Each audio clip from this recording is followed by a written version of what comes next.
Marriage, we're back. So today we're just going to be talking about different issues and problems that we go through, how we handle it, and just focus on how we've grown since the beginning until now. Things for us, as you already know, we started off really young, and we started off without family or a real support system for us because of the route we decided to go as a young couple.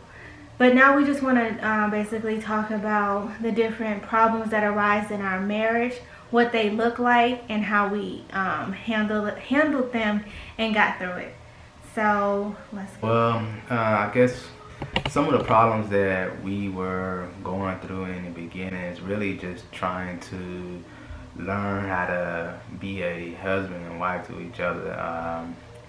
Again, it was something that was brand new to us, just like any marriage that's getting married, for the first time. So I had to really learn how to be a husband. Within learning how to be a husband, that meant like understanding my wife, learning how she wants to be loved, how she wants to be cared for, and whatnot. So I think it was a big adjustment for both of us. It's really just trying to learn one another, period. But the thing about it is, when your marriage changes everything, and I thought, oh, we're just gonna get married, it's just a title, everything is gonna still be the same. No, marriage is a whole new ball game. Like, once you take that step into marriagehood, it changes everything. You have to mature.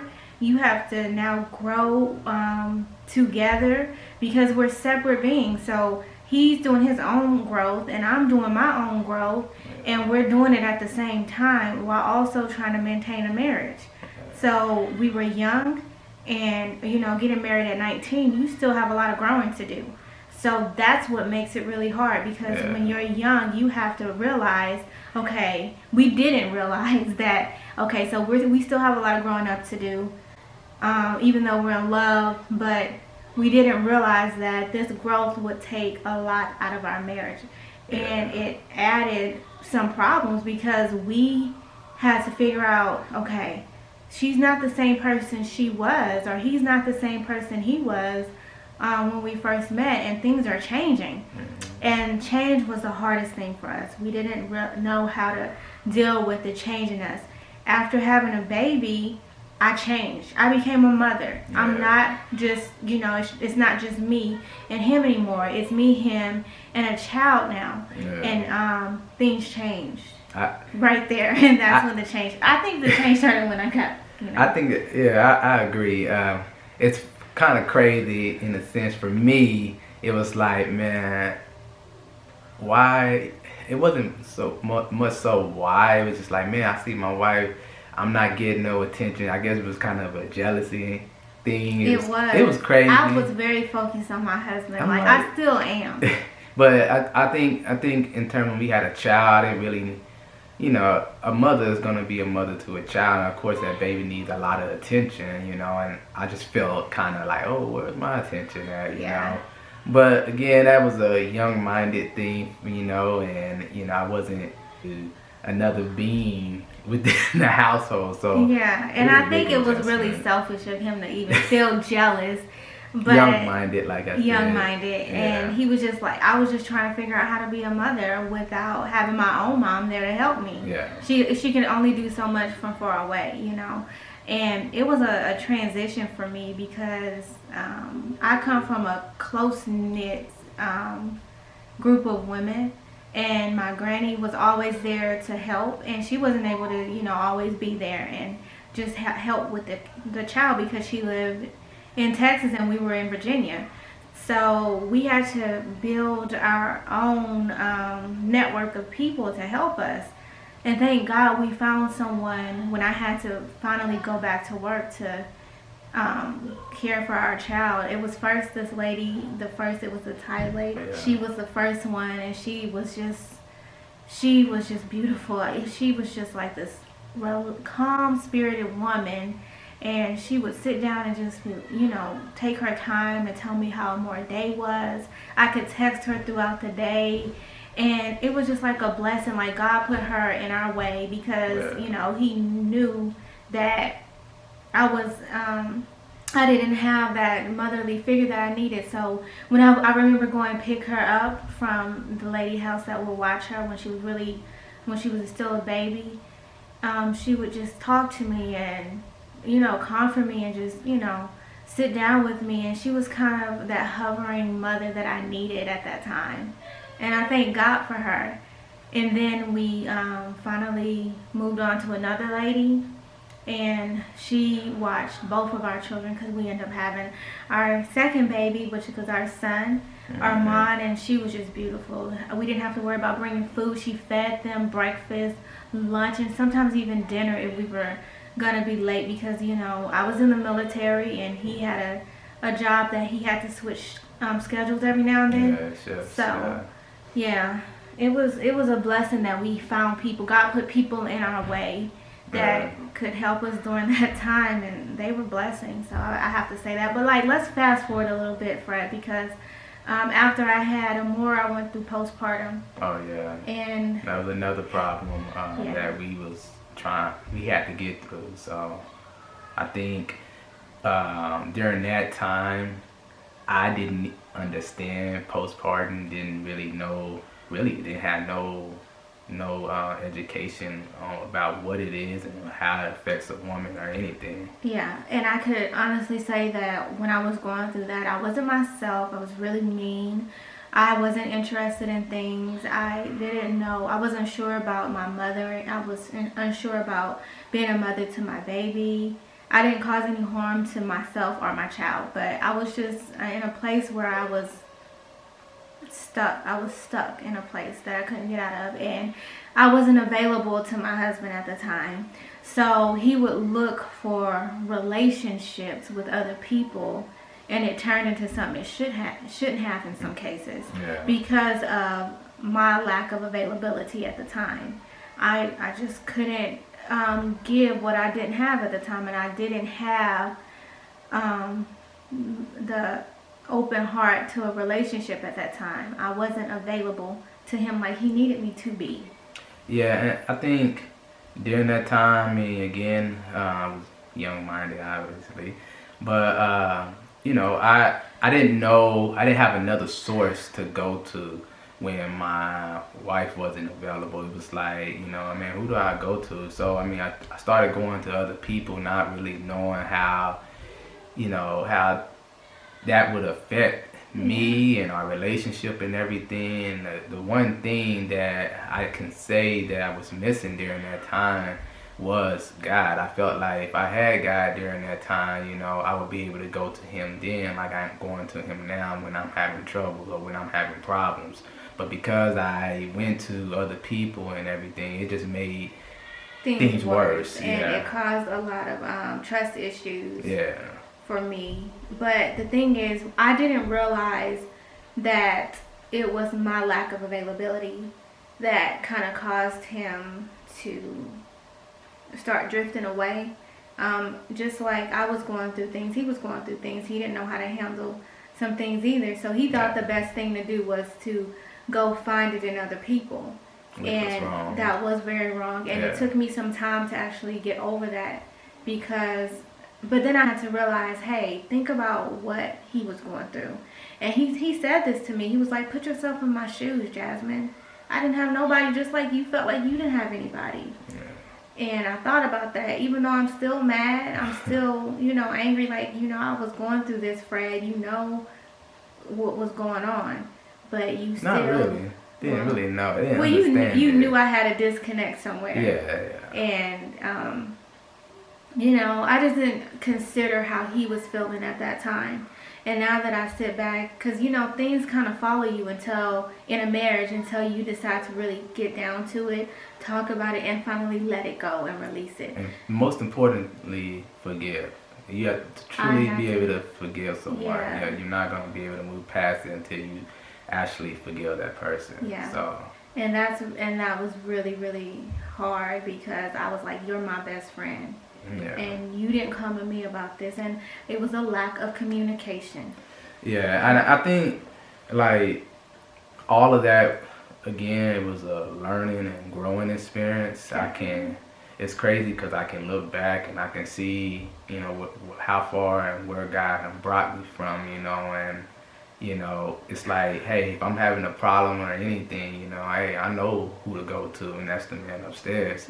I'm praying and everything. He always come through right away when it comes to our marriage, and I think that's the best source that you can have to go to when you're having problems, because sometimes when you start going to like friends, family members, or whomever, and start involving them into the marriage, they don't really understand your spouse, and it make things worse. It create can problems. make things worse. It can create problems. I feel like you do have to have someone to every now and then talk to outside of your marriage. Of course, we all need that.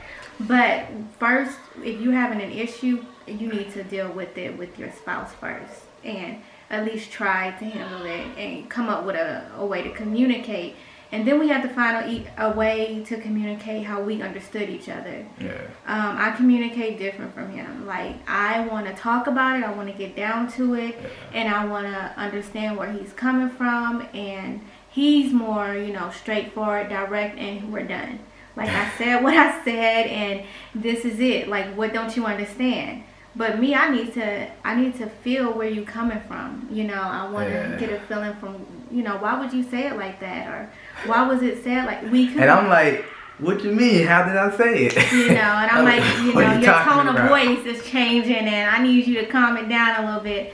And, are you mad right now? I thought we were having a conversation. I'm not mad. I can say I can get very passionate when I speak sometimes. So it's not... she may think of it as me coming out yelling, but it's not me necessarily yelling. It's just me having... But you have yelled before. I mean, let's be real. We had our... Yes, and we're definitely. not... I admire the couples that can be like, hey, we don't raise our voices. Or no arguments. Or we know how to... And I think that came with maturity. Some couples go in mature enough to be able to deal with certain things. We were not at a level where we were mature enough to deal with certain things that came our way. Yeah. We're just now figuring it out, and we still got a lot of figuring out to do. Yeah. So yes, we do yell, and we have yelled, and it has we have realized how it affected our relationship. But not only that, how it can affect our children. Yes. Because they're looking at that. It has been so many apologies that we had to go in front of our kids and apologize for, because we did not know how to communicate appropriately. I can't say it is getting better. It has gotten better. We don't have arguments nearly as much as we used to. We're trying to get to the point to where, we can just softly be able to speak to one another, and it takes a lot of really just understanding and listening for the most part. Because like he said, I think I'm a passionate person too. He's very... he wants to get his point across. He does not like being wrong. And we can't agree to disagree. We have to come to a common ground. It ain't no agreeing to disagree with us. We have to come to an understanding between the both of us. Yeah, but I think though we got to the point where if I feel like, okay, I see where you coming from, I can be like, okay, you're right. Well, I get it. Yeah. Because before it wasn't never like that. But I think now, I think like you said, I mean, we're grown. We're grown since then. We still maturing, but we done came a long way since 10 years ago, pretty much. Yeah. So and another thing, therapy. We had to go through therapy, mainly me. And I'll be just real about that. I had to see a therapist because I had to deal with my stuff separate from him, because my stuff was not his fault. The things that I had to heal from, the things that I had to talk to someone about was not his fault. And the thing about it is my hurt was interfering with the love between us. It was coming into our marriage. It was spilling into our marriage. And I'm blaming him for everything, and it was not his fault. And when I realized that it wasn't his fault, but finally when I talked to someone, it changed my whole perspective on how I feel when it comes to my husband. because a lot of my feelings had nothing to do with him. A lot of the things that I was mad at him about had nothing to do with him. It was just coming out like that. Yeah. And I had to get help. I honestly, in the beginning, I never really believed in therapy, counseling. I'm like, I don't need nobody to talk to me about my problems. He's private, and I become very private too because of it. And I understand where it comes from, but I feel like your mental health is just as important as your physical health. So if you feel like you're declining mentally, you feel like you're not yourself, go talk to somebody. It's okay. It is okay to do it. Don't put a stigma on your mental health, and that's a big thing that we had to understand, especially him, because he was like, I don't need no help. We can figure it out on our own, and we don't need to talk to nobody. They just want to be all in our business and this and that, and that's really not the case. So yes, I had to get the help I needed to get through that postpartum. It's a chemical imbalance. When you're depressed, you have some kind of imbalance going on. And also, it's if you want to put the spiritual aspect in it, being that we are spiritual beings, yes, you have to get yourself grounded spiritually. And I had to start praying fervently. I had to get back in my word because I was declining. I used to, it was something that I did, and I wasn't doing it like I needed to. My life changed. My schedule changed.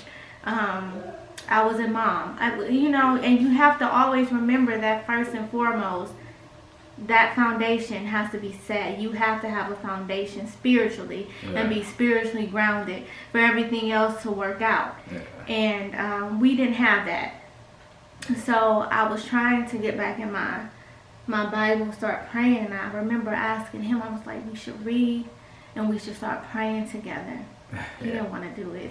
Yeah, in the beginning, I want to do it. It's crazy. In the beginning, I believed in God and everything, but for some reason, I just didn't have that want to just pray or get in the Bible or even go to church. I mean, sad to say, in the beginning, it just, I wasn't there yet. I wasn't. I turned around.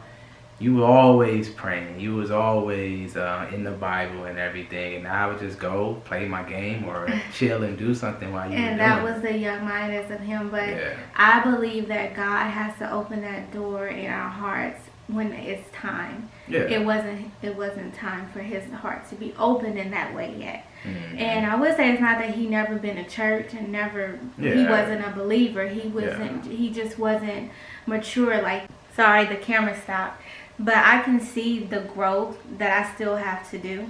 And I can see the mistakes that I made, because God reveals those mistakes to you after a certain time. And he'll show you, like, hey, this is where you messed up, and this is why you're having this ripple effect here in the now.